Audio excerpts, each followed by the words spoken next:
Please welcome Pastor Timothy McMurtry, who will lead us in an opening prayer. The U.S. Ambassador to the United Nations, Michael Waltz. Oh my goodness, thank you so much for everyone who has joined us today and for a number of our ambassadors and delegates who have joined us. Thank you for coming, to our faith leaders, survivors of some of these atrocities, and what I would call everyone here a friend of freedom. Welcome to the United States mission to the United Nations. And today we speak of blood. We speak of the blood that still cries from Nigerian soil. This is deeply personal for me, as I know it is for Miss Minaj and her pastor here, Peters Adano, and others. I had the opportunity to serve in Nigeria in 2015, if you remember, when then 300 little girls were kidnapped from their schools, ripped out of their homes and schools in the middle of the day and in the middle of the night. We sent a small team over there, and we trained Nigeria's equivalent of their Navy SEALs to go get those girls back. It was righteous work. We didn't get them all back, unfortunately, but we got some. Some will be lost forever. And if you remember the infamous Save the Girls campaign, that was 10 years ago, folks. It's still happening. It just happened yesterday. 25 little girls were ripped out of their school. I pray that we get them back, but what often happens is they're sold into sex slavery. They're forced to renounce their religion. They never see their homes or families again, and they literally disappear to the dark underbelly of extremism and sex slavery. Look, 10 years later, the horror continues. In the Middle Belt and in the North, churches burn, mothers bury their children for the crime of singing Amazing Grace. Pastors have been beheaded. Pastors have been beheaded for preaching the Sermon on the Mount. Entire villages wake up to gunfire because they dare to commit the crime of calling Jesus their Lord. People go to jail under blasphemy laws for simply wearing a cross. This is not random violence. This is genocide wearing the mask of chaos. Nigeria is Africa's most populous nation and a vibrant mosaic of cultures and faiths, but it is under siege. And in the northern region, you have 12 Muslim-majority states that are enforcing Sharia law and have enforced it since 1999. Jihadi groups like Boko Haram and the Fulani militias continue to unleash targeted violence. It is targeted. It is specific on these Christian communities. This year alone, the NGO, the nonprofit Open Doors, reports a very sharp rise in attacks. They're reporting 80% of the violence against Christians worldwide is occurring in Nigeria. Thousands are displaced, are killed in faith-based reprisals. So a few weeks ago, the United States designated Nigeria a country of particular concern for severe violations of religious freedom, spotlighting what can only be described as the government's failure to curb these atrocities. And while Nigerian officials maintain that terrorism strikes all faiths indiscriminately, and they do, there is a body of evidence, and you are going to hear that from our experts today, that paints a very grim picture of disproportionate suffering among Christians, where again, families are torn apart, clergy is repeatedly assassinated, and entire congregations, church congregations, you see some of the images here, are driven into hiding. Folks, we have an entire faith that is being erased, one bullet at a time, one torched Bible at a time. Yet in the face of this evil, one leader has refused to look away. President Trump has made the persecuted church his priority like no other president before him in American history. He was the first U.S. president to convene world leaders right here at the United Nations in 2019 to draw the world's attention to what is happening.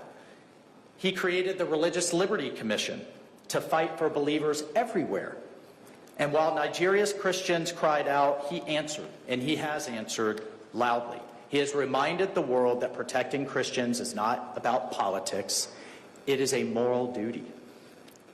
So inspiration alone is not enough. We need voices that pierce the silence that we've heard from the international community, that humanizes these statistics that we keep hearing, and that demands accountability. And that's why we're here today, to hear from a pastor that will dial in through our embassy in Nigeria, and we're going to hear his firsthand accounts of the suffering. We're also going to hear from experts who have dedicated their lives to religious liberty. I especially want to thank my friend Harris Faulkner, who, in addition to just being an amazing person, is also the daughter of a U.S. Army colonel, so that makes her extra special in my heart. And she has spent much of her career protecting this most basic, folks, this is the most basic of liberties, to worship as one sees fit. But we are especially thrilled that we're going to hear from an especially powerful voice, a fearless advocate whose passion for justice transcends borders, and she uses her voice to defend the voiceless. Hers are not empty words, they are a clarion call, echoing the UN's, the United Nations' own Universal Declaration of Human Rights, which proclaims that, quote, everyone has the right to freedom of thought, to freedom of conscience, and to freedom of religion. She steps onto this world stage not as a celebrity, but as a witness.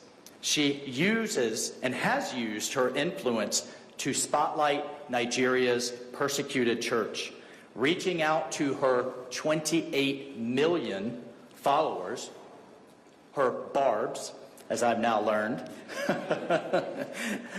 And she uses this, and as she steps on this global stage, to fund emergency relief and to demand action. Nicki, I can't tell you how much I admire you. You're stepping up. You're leaning into this issue. You've enjoyed amazing success, and you could be sitting back and just enjoying it. You could be just living the good life, but you're willing to come here today and roll up your sleeves, and let's try to solve this. Let's try to save these people. So everyone, please join me in welcoming a daughter of the Caribbean, a champion of the oppressed, and a sister in Christ, Nicki Minaj.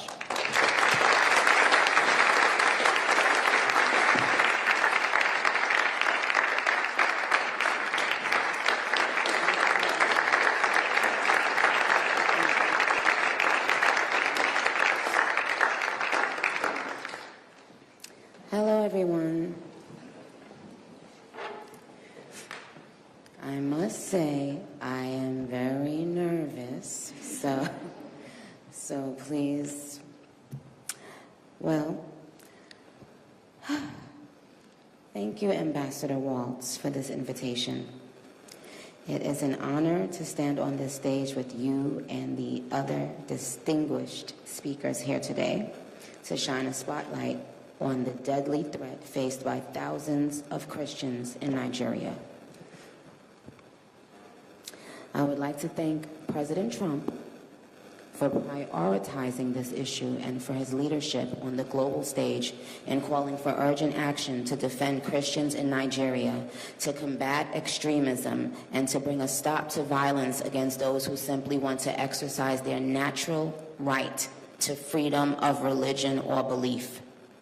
I stand here as a proud New Yorker with a deep sense of gratitude that we live in a country where we can freely and safely worship God regardless of one's creed, background, or politics. No group should ever be persecuted for practicing their religion, like I recently stated on social media. And we don't have to share the same beliefs in order for us to respect each other. We're way beyond thinking or expecting or assuming for, the person sitting next to you to have the exact same beliefs. We're beyond that. That's ridiculous. But that shouldn't make one person feel less safe than anyone in any room. Music has taken me around the globe. I have seen how people, no matter their language, culture, or religion, come alive when they hear a song that touches their soul. Religious freedom means we all can sing our faith regardless of who we are, where we live, and what we believe. But today, faith is under attack in way too many places. In Nigeria, Christians are being targeted, driven from their homes, and killed. Churches have been burned. Families have been torn apart, and entire communities live in fear constantly, simply because of how they pray. Sadly, this problem is not only a growing problem in Nigeria, but also in so many other countries across the world, and it demands urgent action. And I want to be clear. Protecting Christians in Nigeria is not about taking sides or dividing people. It is about uniting humanity. Nigeria is a beautiful nation with deep faith traditions and lots of beautiful barbs that I can't wait to see. When one's church, mosque, or place of worship is destroyed, everyone's heart should break just a little bit. And the foundation of the United Nations, with its core mandate to ensure peace and security, should shake. I am joined here today by peace builders, by faith leaders, by those who saw violence, saw rising intolerance, saw the threats clearly before us, and chose not to look the other way. I am inspired by their work to build interfaith ties, to see the humanity across the lines which might divide us, and to fight for security and liberty for all those who pray. I look forward to our discussion today, and I hope it will encourage deepened solidarity for us to urgently work together to ensure every person can enjoy the right to believe, to worship, and to live in peace. Barbs, I know you're somewhere listening. I love you so very much. You have been the ultimate light in my life and career for so long. I appreciate you, and I want to make it very clear once again that this isn't about taking sides. This is about standing up in the face of injustice. It's about what I've always stood for my entire career, and I will continue to stand for that. For the rest of my life, I will care if anyone, anywhere, is being persecuted for their beliefs. Thank you.